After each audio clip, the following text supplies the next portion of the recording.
সমাজ নির্মাণ করছেন। তো আমরা যখন একটা রেসিডেন্সিয়াল বিশ্ববিদ্যালয় চালাতাম তখন ইউরোপের আমেরিকা লোক নেংটি পড়ে থাকতো আর কি। এই হচ্ছে অবস্থা। পাহাড়পুরে একটা রেসিডেন্সিয়াল ইউনিভার্সিটি কিন্তু, যেখানে ছাত্ররা তখন তো মেয়েরা পড়তে দিত না, ছাত্রী ছিল না, ছাত্ররা ওখানে পড়তেন এবং জ্ঞানী লোকরা ওখানে শুধু ধর্মশিক্ষা দিত না, তারা অঙ্কশাস্ত্র ও তারপরে অ্যাস্ট্রোনমি, তারপরে চিকিৎসা শাস্ত্র, এই সব শাস্ত্র পড়াতো, যে নালন্দার মতন। যে সুতরাং এটা একটা বিশ্ববিদ্যালয় কিন্তু, এই যে পাহাড়পুরে যেটা, বা এই যে ময়নামতিতে যে এটা একটা বিশ্ববিদ্যালয়, এটা রাজপ্রাসাদ নয়।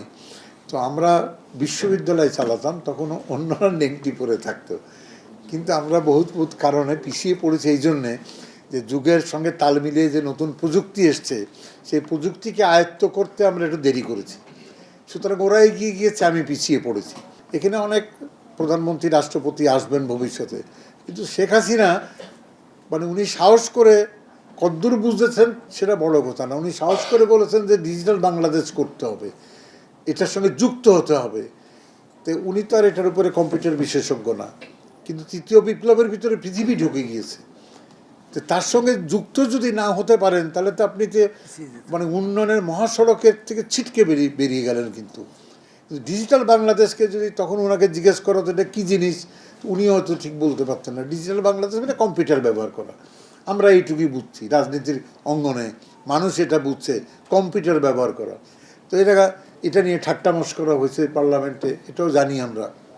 কিন্তু এই যে কথাটা বলেছেন, দেখেন উনাকে যেই মানে পরামর্শ দিয়ে থাকুক, জামিলুর রেজা চৌধুরী স্যার বলে একজন স্যার আছেন, মারা গেছেন আমাদের, উনি সিভিল ইঞ্জিনিয়ার, কিন্তু উনি 96 সালে যখন প্রধানমন্ত্রী হলেন শেখ হাসিনা 96 সালে, তখন উনি জামিলুর রেজা চৌধুরীকে দিয়ে একটা কমিটি বানিয়ে দিয়েছিলেন।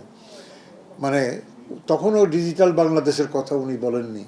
এই কমিটি সেই সময়ে 39টা প্রস্তাব দিয়েছিল। সেই প্রস্তাবের ভিতরে 1 নম্বর প্রস্তাব ছিল যে কম্পিউটারের উপরে কোনো ট্যাক্স লাগবে না, শূন্য ট্যাক্সে কম্পিউটার আসবে। এই কম্পিউটার ঢুকলো কিন্তু বাংলাদেশে।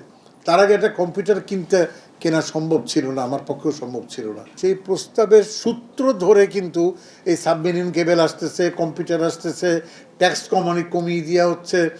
সেইটাই আবার বেশ কয়েক বছর পরে 8 সালে শেখ হাসিনা বলতেছে ডিজিটাল বাংলাদেশ। তখন জামিলুর রেজা ওই দায়িত্বে নাই, কিন্তু পরে উনি পদ্মা সেতুর ব্যাপারে দায়িত্বে ছিলেন। কিন্তু আমি এই কথাটা এই জন্যই বললাম, এই যে একটা মানে একটা পথ দেখিয়ে দেওয়া, ডিজিটাল বাংলাদেশ করো।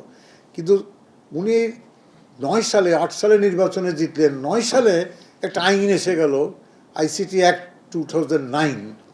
সেখানে কীভাবে তথ্য যোগাযোগ প্রযুক্তি প্রয়োগ করতে হবে, কোথায় প্রয়োগ করতে হবে, কীভাবে প্রয়োগ করতে হবে, কি মানে আউটকাম হবে, একটা বিশাল একটা আইন কিন্তু পার্লামেন্টে প্রথম আইনটা যেটা হলো, এই আইনটা কিন্তু পাশ হলো।